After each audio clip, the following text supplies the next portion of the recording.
5월 29일 본문과 함께 매일 성경 묵상을 시작하도록 하겠습니다. 오늘 함께 나눌 말씀은 로마서 1장 18절에서 32절까지의 말씀을 제가 읽겠습니다. 하나님의 진노가 불의로 진리를 막는 사람들의 모든 경건하지 않음과 불의에 대하여 하늘로부터 나타나니 이는 하나님을 알만한 것이 그들 속에 보임이라. 하나님께서 이를 그들에게 보이셨느니라. 창세로부터 그의 보이지 아니하는 것들 곧 그의 영원하신 능력과 신성이 그가 만드신 만물에 분명히 보여 알려졌나니 그러므로 그들이 핑계하지 못할 것이니라. 하나님을 알되 하나님을 영화롭게도 아니하며 감사하지도 아니하고 오히려 그 생각이 허망하여 지며 미련한 마음이 어두워졌나니 스스로 지혜 있다 하나 어리석게 되어 썩어지지 아니하는 하나님의 영광을 썩어질 사람과 새와 짐승과 기어다니는 동물 모양의 우상으로 바꾸었느니라. 그러므로 하나님께서 그들을 마음의 정욕대로 더러움에 내버려 두사 그들의 몸을 서로 욕되게 하셨으니 이는 그들이 하나님의 진리를 거짓 것으로 바꾸어 피조물을 조물주보다 더 경배하고 섬김이라. 주는 곧 영원히 찬송할 이시리로다. 아멘. 이 때문에 하나님께서 그들을 부끄러운 욕심에 내버려 두셨으니 곧 그들의 여자들도 순리대로 쓸 것을 바꾸어 영리로 쓰며 그와 같이 남자들도 순리대로 여자 쓰기를 버리고 서로 향하여 음욕이 불일 듯 하며 남자가 남자와 더불어 부끄러운 일을 행하여 그들의 그릇됨에 상당한 보응을 그들 자신이 받았느니라. 또한 그들이 마음에 하나님 두기를 싫어하며 하나님께서 그들을 그 상실한 마음대로 내버려 두사 합당하지 못한 일을 하게 하셨으니 곧 모든 불의, 추악, 탐욕, 악의가 가득한 자요 시기, 살인, 분쟁, 사기, 악독이 가득한 자요 수군하는 자요 비방하는 자요 하나님께서 미워하는 자요 능욕하는 자요 교만한 자요 자랑하는 자요 악을 도모하는 자요 부모를 거역하는 자요 우매한 자요 배역하는 자요 무정한 자요 무자비한 자라. 그들이 이같이 일을 행하는 자는 사형에 해당한다고 하나님께서 정하심을 알고도 자기들만 행할 뿐 아니라 또한 그런 일을 행하는 자들을 옳다 하느니라. 아멘. 오늘부터 사도 바울이 로마에 보내는 편지 로마서를 함께 묵상합니다. 말씀을 묵상하고 나누는 가운데 하나님의 풍성한 은혜가 여러분들의 삶 가운데 가득하기를 기도합니다. 이 로마는 어디까지나 이방 지역입니다. 그러나 이곳에도 예수님의 죽음 이후 믿는 자들로 하여금 교회가 세워졌고 그 속도가 빠르게 확산되었습니다. 그래서 로마 황제에게도 이들의 영향력이 생생하게 들릴 만큼 잠깐 생겼다가 없어질 공동체가 아니었습니다.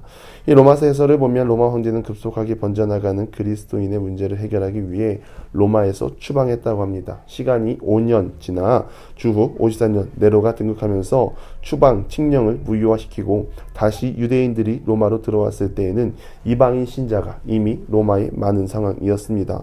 바울은 이 소식을 듣고 유대인 신자와 이방인 신자 사이의 갈등을 해결하기 위해 본서신을 작성하였고 또한 바울은 로마를 거쳐 그 시대의 땅끝 서바나에 이르기 위해 로마 교회에 도움을 요청하는 서신을 기록한 것입니다.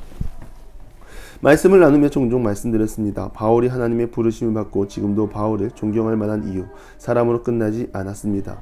많은 교회를 세우고 복음을 전하고 전도를 하고 이 모든 것 가운데 그 끝이 예수님이었다는데 우리 모두가 배울 점입니다. 사실 우리의 이름이 남으면 얼마나 좋습니까? 이 사역, 이 섬김 누가 했다고 하며 그 이름을 부르고 세워줄 수 있습니다. 하지만 그런 사람 세워주는 것에 계속해서 목말라 하다가 보면 결국 예수님이 아니라 사람이 남는 것입니다. 나 자신의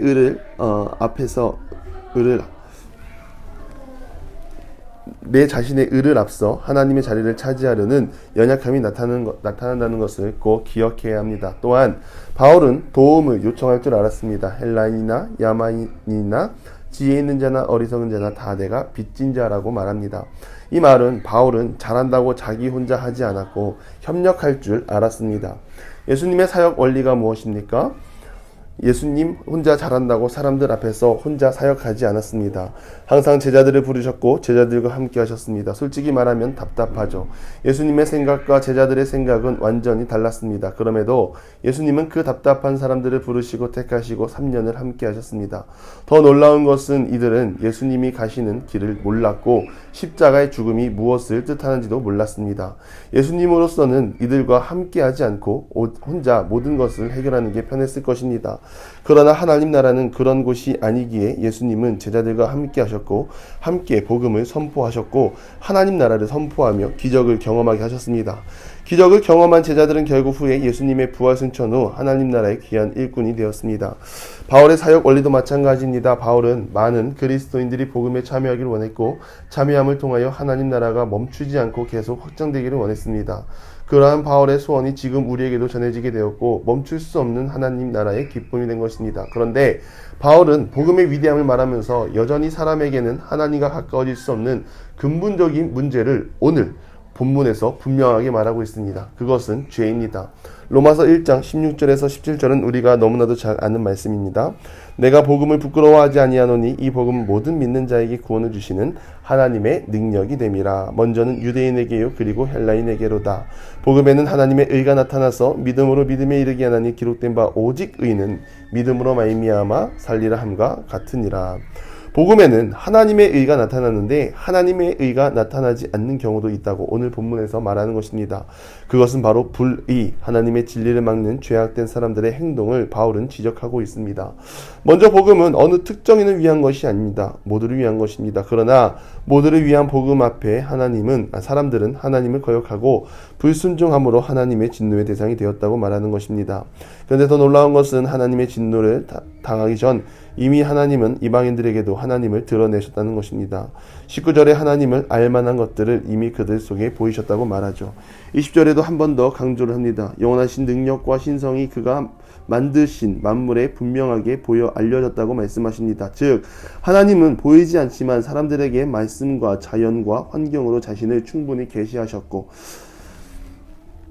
사람들과 그런 위대한 하나님을 알았다고 사람들은 그런 위대한 하나님을 알았다고 바울은 말합니다. 그러나 문제는 그 알미 지식적인 알므로 끝난다는 것이죠. 21절 하나님을 알되 영광을 돌리지도 않고 감사하지도 않고 가치 없는 생각만 하고 선한 마음이 아니라 미련한 마음을 품고 산다는 것입니다. 그러한 삶은 무엇을 말합니까? 하나님을 알되 하나님을 거부하는 삶을 말하는 것입니다. 진리에 이르기 위해서는 두 가지 인정이 필요합니다. 하나님은 나의 아버지시며 변함이 없으십니다. 또 하나는 나는 어디까지나 연약하고 실수할 수밖에 없는 존재입니다. 이러한 인정이 필요합니다. 하나님은 변함없이 사람을 사랑하시고 자신을 계시하셨습니다. 그러나 두 번째 인정, 사람은 하나님의 변함없는 신성 앞에 사람의 유익을 앞세워 스스로 지혜 있는 척 했습니다.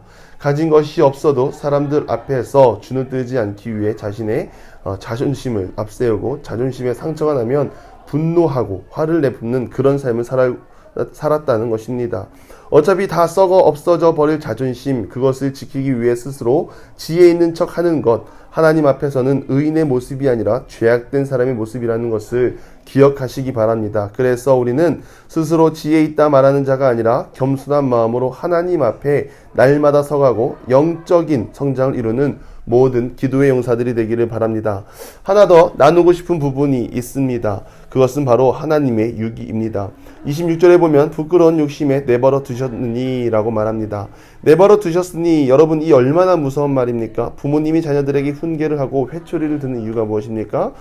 자녀들을 바른 길로 가게 하기 위함입니다. 그런데 한두 번 말했는데 안 듣는다고 이제 네 멋대로 해라. 그러면 어떤 결과가 나타납니까? 비행 청소년이 되고 말로 표현할 수 없는 방황과 사고치는 청소년들을 많이 볼 수 있고 또 그런 청소년들이 되는 거죠. 사람은 내버려 두면 그렇게 됩니다. 그런데 오늘 본문에 하나님은 말씀하십니다. 부끄러운 욕심에 내버려 두셨다. 이거 정말로 위험한 건 아닙니까? 다윗이 밧세바를 간음했을 때 하나님은 그를 막지 않고 그가 선택한 죄를 내버려 두셨습니다. 그 결과 엄청난 심판과 말로 표현할 수 없는 사륙을 받게 되었습니다.